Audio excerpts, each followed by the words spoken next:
Ya, kembali lagi bersama saya. Jadi kali ini kita tetap belajar tentang Python. Kali ini kita akan belajar tentang konsep, yaitu konsep baru, yaitu konsep perulangan ya, atau looping ya. Oke, kita simak videonya.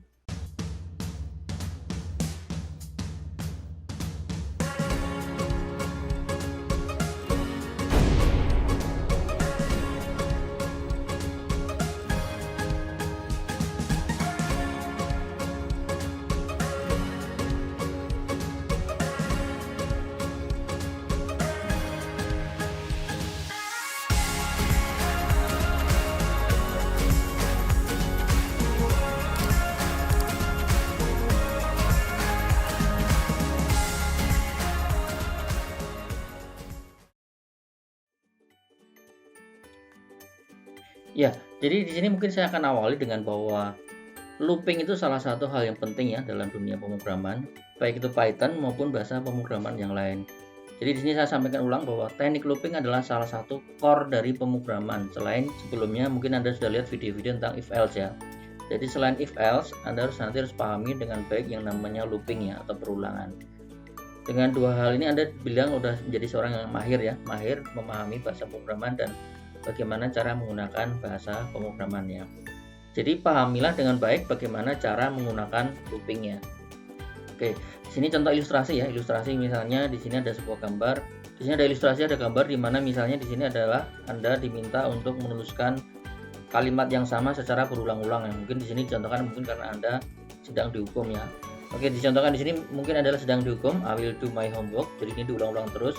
Mungkin Anda dihukum di sini melakukannya Anda sebanyak misalnya contoh 10 kali atau mungkin 20 kali atau mungkin bahkan 30 kali. Oke. Jadi bisa Anda bayangkan kalau ini pekerjaan berulang dan Anda lakukan secara berulang kali akan sangat melelahkan sekali. Oke, jadi akan kita awali. Jadi mengapa harus looping atau mengapa harus perulangannya? Jadi mengapa perulangannya jadi sebuah hal yang penting dalam dunia pemrogramannya? Oke. Untuk hal yang sama yang dilakukan secara berulang, maka kita tidak perlu membuat satu persatu. Artinya contoh yang tadi ya. Contoh yang tadi misalnya kita disuruh mengetikkan I will do my homework ya. Artinya Anda akan lakukan ini sebanyak ya sudah dengan menggunakan konsep perulangan. Jadi Anda nggak perlu ngetik selama 10 kali, 20 kali dan seterusnya. Jadi Anda bisa menggunakan teknik yang namanya teknik perulangannya. Ya di sini kenapa harus perulangan? Karena simpelnya sebenarnya ya bahwa komputernya akan melakukan hal yang sama itu jauh lebih cepat dibandingkan dengan kalau kita melakukannya secara manual ya. Oke.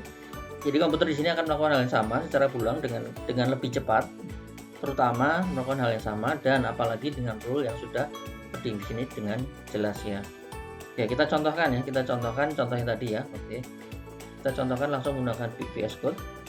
Contoh berarti di sini kita akan buat dulu filenya. Saya buat new file. Saya simpan. Saya simpan misalnya dengan latihan looping 1 ya, .py. Jadi contohnya tadi ya, contohnya tadi kalau kita melakukan menggunakan manual. Jadi contohnya tadi kalau saya buat, kalau misalnya dibuat 10 kali ya berarti Anda lakukan ini selama 10 kali ya. Jadi kalau Anda lakukan ini 10 kali, berarti Anda lakukan sebanyak 10 kali ya. Jadi bayangkan baris kodenya jadi banyak sekali ya. Ini baru 10, bagaimana kalau 100, bagaimana kalau 1000 ya. Oke, berarti Anda harus copy paste sebanyak 1000 kali ya. Coba kita run saja ya. Ya, memang keluar ya, tapi di sini ada perulangan yang Anda lakukan sebanyak 10 kali ya. Oke. Nah, maka di sini akan kita perkenalkan ya bahwa kita bisa menggunakan metode perulangan supaya kita tidak melakukan ini sebanyak berulang kali sesuai dengan kebutuhan kita ya. Ya, sekarang kita coba kalau ini menggunakan looping. Kita akan coba ya, new file aja ya. Kita akan coba ya, new file lagi ya. Saya save as looping 2 ya, .py. Kita akan coba menggunakan for ya. Oke, contoh looping ya, for x in range ya. Range-nya saya anggap misalnya 11 atau 10 dulu misalnya ya. Nah, di dalam for ini kita tinggal tentukan kita mau melakukan apa pekerjaan yang berulang ya. Contoh yang tadi ya. Contoh yang tadi kan kita kalau saya mengerjakan PR ya, dilakukan berulang kali. Oke. Oke, di sini ya, kita lihat ya. Kalau ini kita run. Ini kita run ya. Ya, ternyata ini sudah dikerjakan sebanyak 2, 3, 4, 5, 6, 7, 8, 9 ya. Oke. Nanti akan saya jelaskan ya kenapa 9, karena dia sebenarnya minus 1 ya. Kalau dalam range itu dia sebenarnya minus 1 ya. Oke. Jadi ini bisa Anda bayangkan ya, bagaimana kalau ini kita lakukannya 100, ya nggak ada masalah dong. Kita lakukan dengan Python ini jauh lebih mudah. Oke, Anda bisa lakukan perulangan sebanyak 100 kali ya. Nah, ini bisa Anda lihat ya, ini sebenarnya 100 kali ya. Bagaimana dengan 1000? Nggak ada masalah ya, 1000 kali juga, atau 500 misalnya juga nggak ada masalah ya.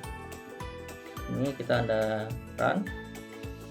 Nah, oke, ini muncul semua sama sebanyak 500 kali ya. Oke. Bandingkan gara-gara kalau Anda melakukan dengan manual, berarti ini Anda lakukan sebanyak 500 kali ya. Oke. Jadi ini salah satu dasar mengapa kita membutuhkan perulangan atau loopingnya. Oke.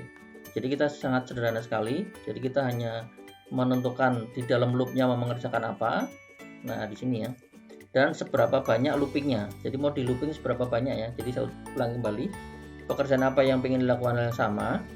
Dan yang kedua adalah menentukan berapa banyak pekerjaan itu dilakukan.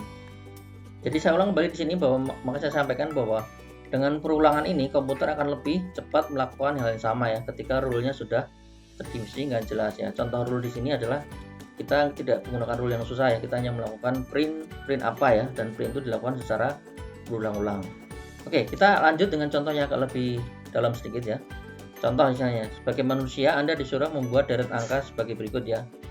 Atau mungkin diminta menghitung dengan deret angka seperti berikutnya. 5, 10, 15, 20 ya. Oke. Bisa Anda lihat deret di sini adalah sebenarnya deret dengan rule yang jelas ya. Jadi di sini adalah naik plus 5, plus 5, plus 5 dan seterusnya ya. Jadi bisa Anda lihat bahwa ini kelanjutannya berapa? Ya, kelanjutannya adalah 25, 30, 35, 40 dan seterusnya ya. Oke. Nah, ini coba kita gunakan dulu bagaimana kalau kita tanpa loop dan bagaimana jika menggunakan loop ya. Kita akan coba ya. Oke, kita akan coba menggunakan tanpa loop dulu. Misalnya kita simpan dengan latihan looping 3 ya. .py. Oke, contoh misalnya berarti bilangan pertama saya sebutkan sebagai X misalnya ya. X-nya 5. Oke. Saya sekarang print X ya. Nah, X selanjutnya adalah X yang sekarang ditambah 5. Kita print X lagi ya. Kita coba dulu 2 dulu ya. Oke, kita run. Ya, bener ya, 5, 10 ya. Oke, kalau pengen lanjutannya gimana? Ya nggak apa-apa, tinggal X plus rule-nya sama, X plus 5 kan, sama rule-nya kan. Anda print lagi. Oke. Kemudian X plus 5 lagi. Oke, ini print X lah.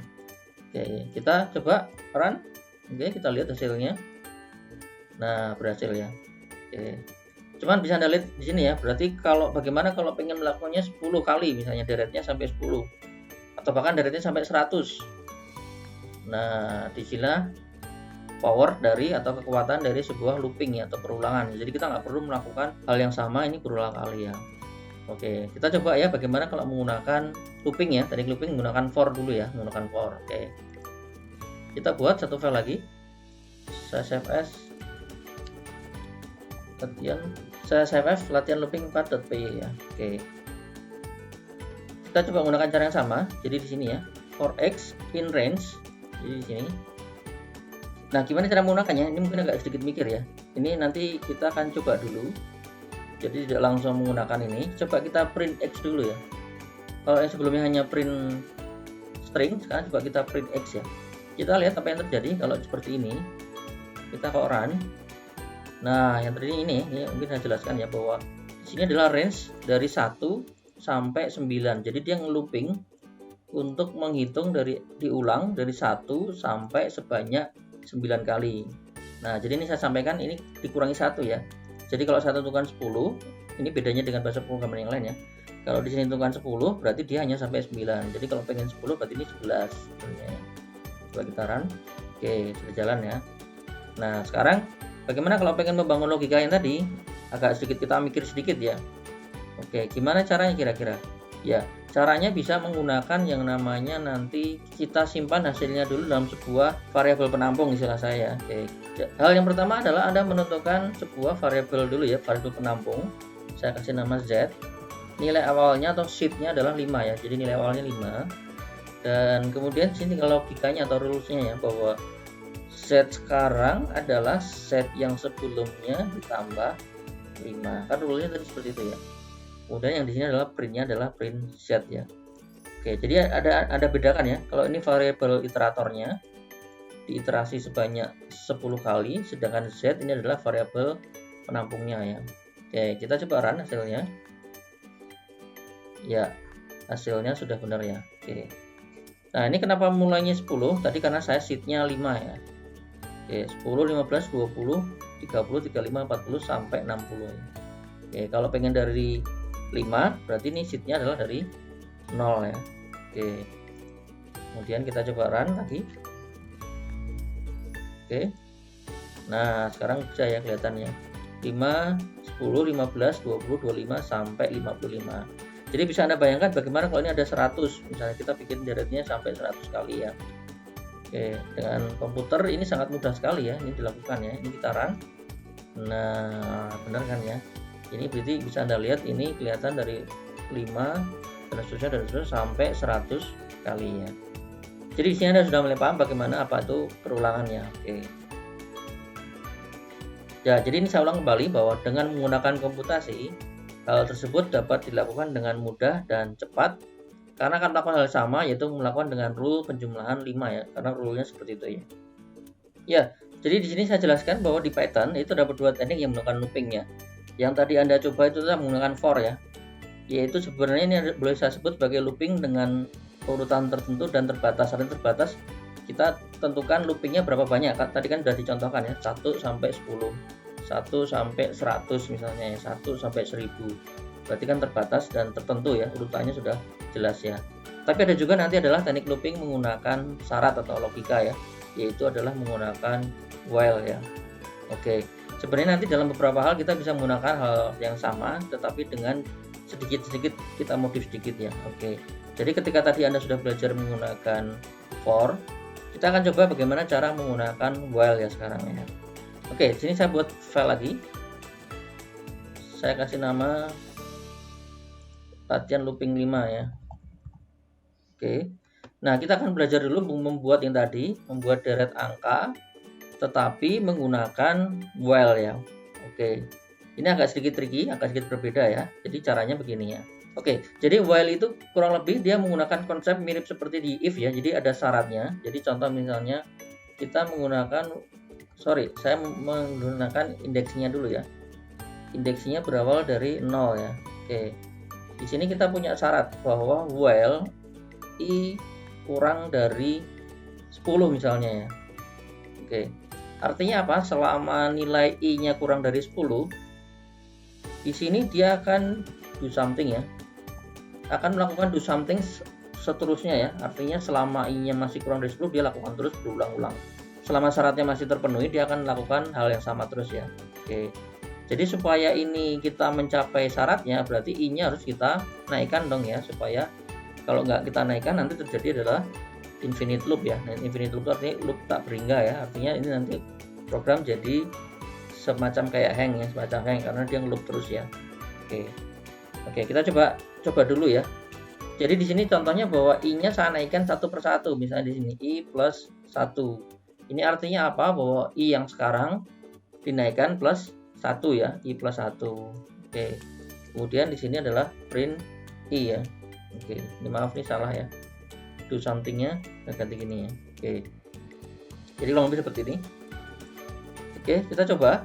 Kita run. Ya, sama kan ya?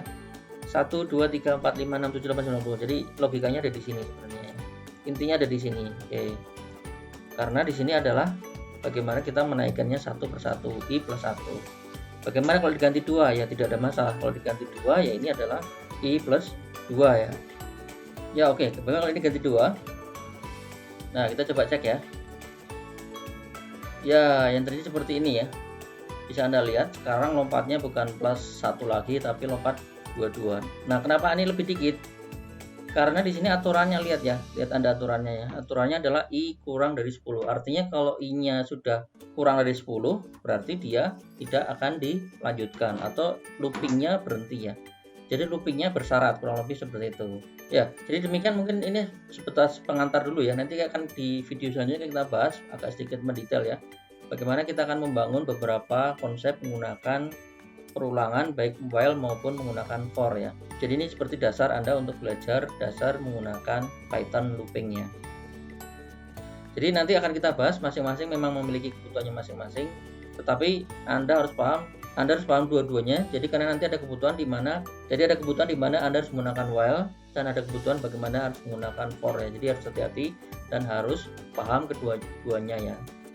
Ya, oke. Jadi dengan demikian video kita belajar tentang konsep looping yang sederhana menggunakan while dan for, sederhana sekali. Jadi Anda sudah mulai paham.